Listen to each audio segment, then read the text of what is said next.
जैसे हर सिक्के के दो पहलू होते हैं, जैसे हर डिसीजन के दो साइड होते हैं, एक फायदा एक नुकसान, वैसे ही जब आप करियर चूज करते हो 10th के बाद 12th के बाद करियर की स्ट्रीम चूज करते हो तो उसके कुछ फायदे और कुछ नुकसान होते हैं। आज मैं अभिनव मल्होत्रा बात करूंगा military nursing services as a career के बारे में। जी हाँ, जब आप मिलिट्री नर्सिंग सर्विस अपना करियर चुनते हैं तो उसके क्या फायदे होते हैं और क्या नुकसान होते हैं। वीडियो अंत तक जरूर देखिएगा। कोशिश कीजिए कि वीडियो को मैंने सरल शब्दों में कन्वर्ट कर दिया है, स्लाइड्स को सरल शब्दों में कन्वर्ट कर दिया और हर पहलू देखा है, लाइफ का, करियर का, ट्रेनिंग का, सारी चीजें देखी और सारी चीजों को कवर किया है इस वीडियो में। MNS as a career after 10+2, फायदे या नुकसान, दोनों, फायदे भी नुकसान भी। मिलिट्री नर्सिंग सर्विसेज में जब आप अफसर बन जाते हैं तो एडवांटेज ये है कि आप फौज के ऑफिसर हैं, इंडियन आर्मी के ऑफिसर, वही रैंकिंग स्ट्रक्चर फॉलो कर रहे हैं। ट्रेनिंग कंप्लीट होने के बाद लेफ्टिनेंट, उसके बाद कैप्टन, फिर मेजर, फिर लेफ्टिनेंट कर्नल, कर्नल, ब्रिगेडियर, यहां तक की। लेकिन डिसएडवांटेज क्या है कि ट्रेनिंग खत्म होने के बाद 10 साल की नौकरी है। ये एक शॉर्ट सर्विस कमीशन है, 10 साल की नौकरी है। आप मैक्सिमम 14 साल तक नौकरी कर सकते हैं, उसके बाद रिटायरमेंट पक्की। देखिए 1000 में एक कैंडिडेट को परमानेंट कमीशन मिलता है, इसलिए वो पोर्शन मैंने उड़ा ही दिया है। इन जनरल ये शॉर्ट सर्विस कमीशन का टेन्योर है और शॉर्ट सर्विस कमीशन का टेन्योर 10 साल, मैक्सिमम 14 साल तक का होता है। MNS का फायदा यह कि एक करियर सिक्योर्ड है, आपकी सैलरी हैंडसम आएगी, हर महीने की 30 तारीख को तनख्वाह आ जाएगी, आपको अकोमोडेशन मिलेगा, आपको राशन मिलेगा, आपको समय समय पे कहीं जाना है तो गाड़ी मिलेगी, इज्जत रुतबा दोनों मिलेगा। बट इसका भी एक डिसएडवांटेज है। डिसएडवांटेज ये है कि भैया ट्रांसफरेबल जॉब है, हर 3 साल में इधर से उधर, उधर से इधर, उधर से उधर, तो कभी ना कभी फैमिली लाइफ भी अफेक्ट हो जाती है, बच्चों की पढ़ाई भी अफेक्ट हो जाती है जब आप ट्रांसफर करते रहते हो। तो कहते हैं ना कि विनाश और विकास साथ साथ होता है। तो एक तरफ जब आप फौजी जीवन जी रहे हैं तो उसका विकास हो रहा है, विनाश यह है कि हर 3 साल बाद करियर है, करियर में आपको ट्रांसफरेबल जॉब होगी, नया अस्पताल मिलेगा, आपकी फैमिली को आपके साथ मूव करना पड़ेगा।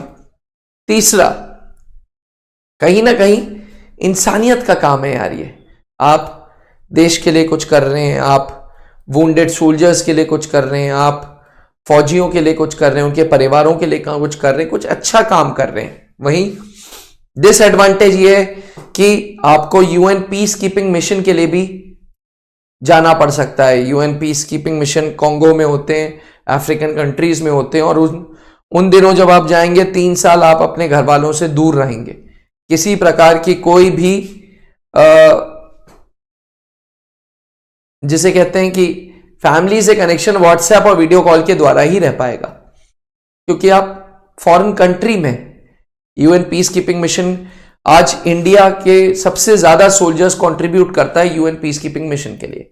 इसलिए एस्पिरेंट्स, जहां एक तरफ रुतबे वाली नौकरी है, इंसानियत की नौकरी है, एक अच्छी नौकरी है, वहीं पे आपको देश के काम से देश कभी भी बुला सकता है और फॉरेन कंट्री में भेज सकता है।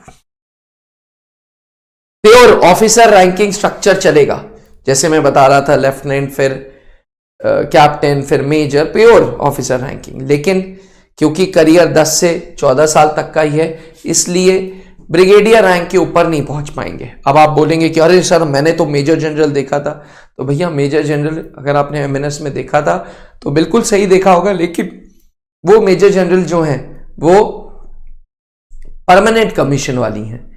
Short service commission maximum brigadier rank, इसके ऊपर नहीं। अब जब आप अफसर होते हैं तो आपको सारी बेनिफिट्स मिलते हैं, सारी बेनिफिट्स सिवाय पेंशन के।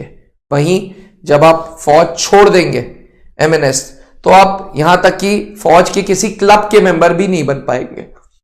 जैसे एक DSOI क्लब है, defence services officers institute club, इस क्लब के भी आप हिस्सा नहीं बन पाएंगे जब आप फौज छोड़ देंगे। आप एक सिविलियन रहेंगे फौज की नजर में। समय समय पे प्रमोशंस हैं, अब समय समय पे प्रमोशंस हैं, लेकिन अंडरलाइनिंग कंडीशन ये है कि आपको एग्जाम देना पड़ेगा। अगर एग्जाम नहीं दोगे तो पास नहीं होगे, पास नहीं होगे तो फिर आप ये काम नहीं कर पाओगे, रैंक्स अपनी प्रमोट नहीं कर पाओगे। किसी प्रकार का कोई प्रेशर नहीं है काम में, आराम से करते चलो। लेकिन फौज की शुरुआत सुबह सुबह से होती है, इसलिए फटाफट सुबह सुबह आपको अर्ली राइजर बनना ही पड़ेगा।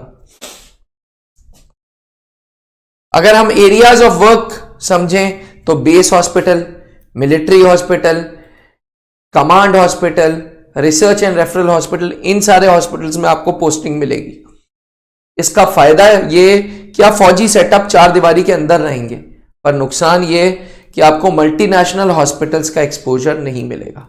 देखिए, एमएनएस एज अ करियर अपने आप में उन फीमेल्स के लिए है जो जिंदगी में देश के लिए कुछ करना चाहते हैं, वर्दी पहनना चाहते हैं। ये आम लड़कियों के लिए नहीं है, क्योंकि ये लड़की जब यूनिफॉर्म पहन लेगी ना तो ये योद्धा होगी, करेगी ये डॉक्टरों वाला ही काम, लेकिन योद्धा रहेगी और योद्धाओं का ही ट्रीटमेंट करेगी। इसलिए मिलिट्री नर्सिंग सर्विस में अगर आपको अपना करियर बनाना है तो आपकी उम्र 16 से 24 साल होनी चाहिए। 10+2 में फिजिक्स, केमिस्ट्री, बायोलॉजी होना चाहिए विद इंग्लिश। हाइट 152 सेंटीमीटर और मैरिटल स्टेटस अनमैरिड होना चाहिए। आमतौर पे भारत में 16 से 24 में अनमैरिड ही रहेंगे आप। अब सबसे पहले आपको नीट की तैयारी करनी होगी और नीट में 720 में से 450 से 500 नंबर लाना होगा। उसके बाद मिलिट्री नर्सिंग सर्विस का फॉर्म भरना होगा। फॉर्म भरने के बाद जैसे ही आपका फॉर्म शॉर्टलिस्ट हो जाएगा नीट स्कोर के बेसिस पे, आपको स्टेज 2 देना होगा, जिसे कंप्यूटर बेस्ड टेस्ट कहते हैं, साइकोलॉजिकल असेसमेंट टेस्ट जिसमें होगा, पर्सनल इंटरव्यू होगा और मेडिकल होगा। उसके बाद मेरिट बनेगी और 220 कैंडिडेट्स का बुलावा आ जाएगा बीएससी नर्सिंग के लिए। इतनी डिटेल में मैंने वीडियो इसलिए बनाई है क्योंकि त्रिशूल डिफेंस एकेडमी 2018 से मिलिट्री नर्सिंग सर्विसेज की तैयारी कराता आ रहा है। पिछले 2 सालों में 2024 में मिंटू, 2024 में अंकिता, 2024 में विभूति एंड 2024 में आरती जी। पिछले 2 साल मतलब 2025 चल रहा है, 2024 में 220 में से 4 कैंडिडेट्स त्रिशूल डिफेंस एकेडमी की ओर से मिलिट्री नर्सिंग सर्विसेज को ज्वाइन कर चुकी हैं। Command hospital Bangalore, research and referral hospital and AFMC hospital. अगर आपका भी सपना मिलिट्री नर्सिंग सर्विसेज में अपना करियर बनाने का है तो सबसे पहले हमारे ऑफलाइन ब्रांच इलाहाबाद में एमएनएस का ऑफलाइन बैच चलता है, जो कि संजीवनी के नाम से चलता है। एक टारगेट बैच चलता है 12th पास लड़कियों के लिए और 10th पास लड़कियों के लिए फाउंडेशन बैच चलता है। इसके साथ साथ ऑनलाइन बैच भी चलता है। घर बैठ के आप त्रिशूल डिफेंस एकेडमी के ऑफलाइन क्लासेस की फीलिंग ले सकते हैं, जिसका नाम है ज्योति बैच के द्वारा।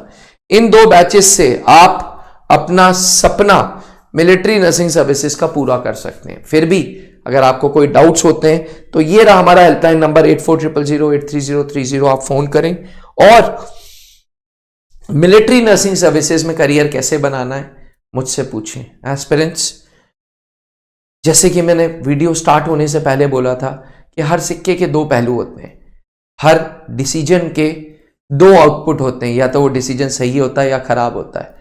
वो डिसीजन लेने से पहले आपके लिए ये वीडियो इसलिए मस्ट वॉच है क्योंकि अगर आप मिलिट्री नर्सिंग सर्विसेज में जाना चाहते हैं तो फिर आप देश की बेटी पहले, उसके बाद किसी की बीवी, उसके बाद किसी की बेटी, उसके बाद किसी की माँ। तो एस्पिरेंट्स, अगर यही जज्बा आपके अंदर भी है तो military nursing services as a career एक अच्छा करियर है। इसको चुने और देश के कुछ काम आ सकें। अक्सर मैं बोलता हूं कि त्रिशूल डिफेंस एकेडमी आओ और वर्दी पाओ, क्योंकि 20 साल पहले त्रिशूल डिफेंस एकेडमी की स्थापना मेरे father late wing commander Anup Mehrotra ji ने की थी और आज फौज को हम 650 से ज्यादा अधिकारी दे चुके हैं। अब आपकी बारी है, त्रिशूल आओ, वर्दी पाओ। जय हिंद।